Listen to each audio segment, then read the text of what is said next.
UNM athletes can be expecting a little more cash in their pockets next year. Are the Lobos ready to go to Mars? One Lobo sure is.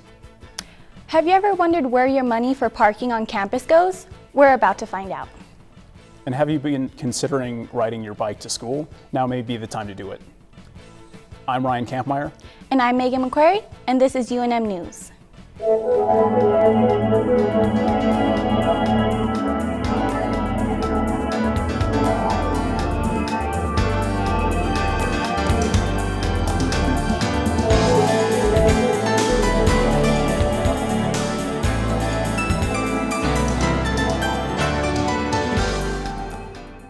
Whether student athletes should get paid continues to be a subject of debate.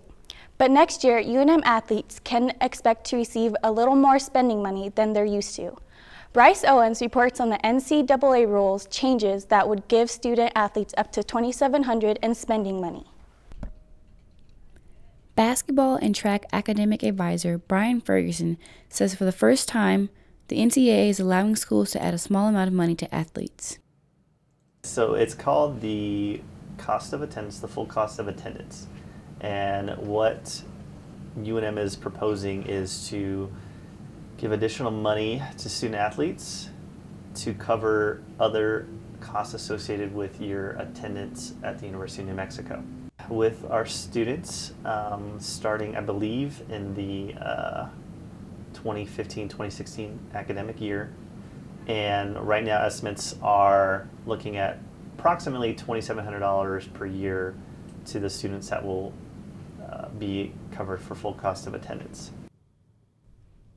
$2,700 might not be a lot, but it's more than what student athletes had in years past.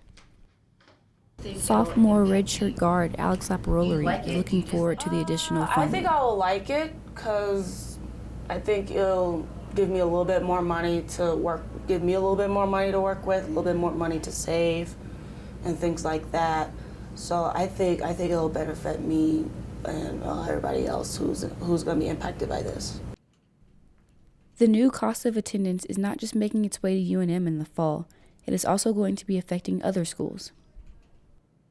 One of the issues that has kind of driven this is the change and the influence of the major conferences in athletics in the U.S., primarily what's been known as kind of the Big Five conferences, so the Pac-12, the Big 12, the Big 10, the SEC, and the ACC. And so they are driving a lot of this. And so for us as a university to maintain competitive balance and to progress both athletically and academically, we need to kind of keep up and provide that as an incentive for students to come here to the University of New Mexico and be part of our athletic program. In the past, some student athletes have had a hard time finding a way home during the holidays. With the new cost of attendance that will be added to student athletes' monthly check, this could help those student athletes find a way home. This is Bryce Owens reporting. What is now science fiction may soon be science. Mars One is a Dutch nonprofit organization and is part of the current trend of crowdfunding space exploration. The organizers plan on sending astronauts to Mars by 2026. I looked at how one UNM graduate student is preparing both physically and mentally for the one-way trip. Over 200,000 people hope to be part of the Mars One program, which plans to begin sending astronauts on a one-way trip to the Red Planet in 2026. Top 100 finalist and UNM graduate student Zachery Gallegos says despite the dangerous nature of the mission, human presence on Mars would be more useful than remote-controlled vehicles. Having a remotely controlled vehicle throws out the whole idea of losing human life, but a human could do in 1 month what a rover could do in 10 years. Also, a rover only has cameras. A human has eyes and the ability to think on the move. According to Gallegos, growing up and living in New Mexico has helped prepare him for the demanding mission in many ways. Physically, I've been doing a lot of running, a lot of rock climbing, bicycling, and it also helps that I'm up here at Albuquerque's elevation because it's lower atmospheric pressures and lower oxygen content, so it actually helps. New Mexico is a great place to do Mars analog studies because the desert factor, not a lot of vegetation in some places. So I think growing up here has really prepared me for an actual Mars mission. Gallegos also thinks his experiences at UNM have prepared him for Mars One. Everything I've done here at UNM has been looking at Mars and preparing for field geology. And so I think everything that I've done here directly relates to what I could be doing on Mars. Beyond the physical ability and knowledge required for the journey, Gallegos has also spent time mentally preparing himself, which he says has affected his outlook on the remaining time he spends on Earth.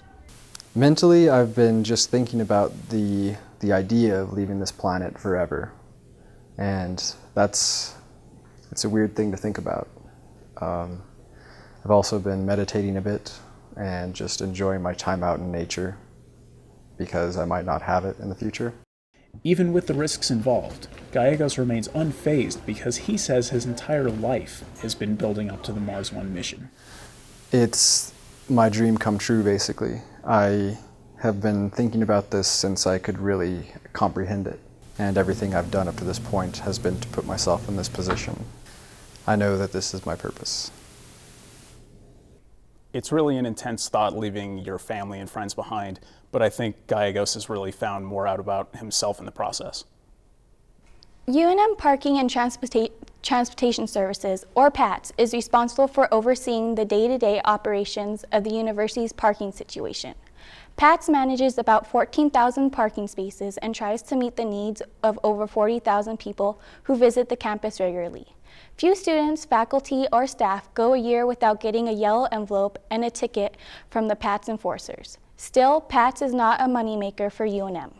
I think a lot of people have this conception that we're making a lot of money, that we just are really greedy and we're trying to charge these exorbitant prices for things. But if you look at our budget and you look at where our money's coming in, we don't, we're not a profit-making department.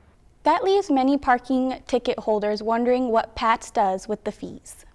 Any money that we have left over at the end of the day, we send it right back to UNM. We, turn it back over, and that goes to help support the academic efforts of UNM. So the department, we are a support department. We support the academic part of the university. Biking to school is something that many college students do if they live on or near campus.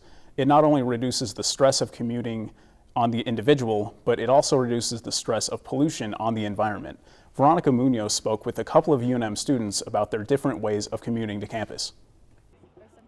Lauren Rust, a geography student at the University of New Mexico, rides her bike to school and says that biking to campus has a lot of benefits. I think you cut down, you don't use gas for one driving. It's fun in the summertime. You can go a lot of different places. For my bike, you could take it on mountain trails, you can be in the city. It's diverse and versatile. Rust says she meets up with a group called Critical Mass on campus, and they all ride together around Albuquerque. It's really fun. It's everybody just gets into a lane on the street and they go biking. And sometimes you end up at a bar, or you meet at the duck pond. And for those who aren't comfortable riding a bike around town, Rust has some advice. Look out for yourself, wear a helmet when you can, and I don't know, biking, it's fun. It's not really as scary when you take the sidewalk or you just are riding with other people. I think that would be good. Ideally, biking or using public transportation is something everyone should participate in. However, Lorraine Pacheco, a psychology and criminology student at UNM, shows us that that's not always an option for everyone. Pacheco is one of the hundreds of students at UNM who commute to school by car. I feel like it's easier to do with my busy schedule. I don't always stay in one place. And so really riding the bus or riding my bike or anything wouldn't be good enough. As practical as driving may be, it does have many downfalls, one of them being the amount of money spent on gas. Pacheco doesn't live in Albuquerque, so the costs of driving add up. I live in Las Lunas, so it's like an hour south, so that's why I have to pay so much for gas. Another downside to driving, Pacheco says it's parking. At the University of New Mexico, there are 2 parking lots for campus residents and about 10 lot options for the rest of the student population, several of which are restricted by permit eligibility. There's not a lot of parking available at UNM. I bought a parking pass, which is super expensive. So I have a place to park, but I'd rather not spend that much money for it. This is Veronica Muñoz reporting. I personally take the bus all the way from Rio Rancho to try to save some money. How do you commute? Wow. I actually drive to school, but I live by Coronado Mall, so it's not that far, but still, a lot of money is spent on gas. So. All right, well, that's for today. I'm Ryan Kampmeier. And I'm Meghan McQuerry. Thank you for joining us.